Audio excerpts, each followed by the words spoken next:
இப்போ பார்த்தீங்கன்னா வருங்காலத்தில் ஏசிலாம் எப்படி வருது பார்த்தீங்களேன், ரோபோட்டிக் மாதிரி வருது. பார்த்தீங்கன்னா அதுவே ஆட்டோமேட்டிக்காக பார்த்தீங்கன்னா ஒரு பட்டன் அழுத்தினா வந்து க்ளீனிங்கே பண்ணிக்க போலங்க. வாட்டர் ட்ரேலேருந்து எல்லாமே தனித்தனியாக அசம்பிள் பண்ணிக்குது. ஸோ டோட்டலாக பார்த்தீங்கன்னா வர காலத்தில் டெக்னீஷியனே தேவையில்ல போல், அந்த மாதிரி ஏசி இங்கெல்லாம் ப்ராடக்ட் வரப்போகுது போல். இந்த வீடியோ பார்த்தீங்கன்னா இது ஆக்சுவலாக இது என்னோடய வீடியோ இல்லை, நானே பார்த்தீங்கன்னா ஃபேஸ்புக்கில் பார்த்தேன் இந்த வீடியோ.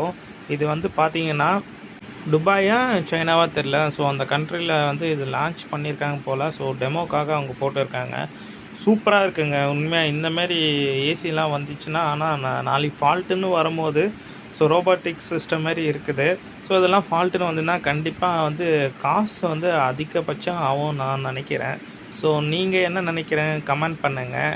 ஆனால் இந்தமாரி ஏசி இருந்ததுன்னா வருங்காலத்தில் டெக்னீஷியனே இல்லாமல் போயிடுவாங்க. ஸோ கால் பண்ணால் டெக்னீஷியனுக்கு அவசியம் இல்லை போல்.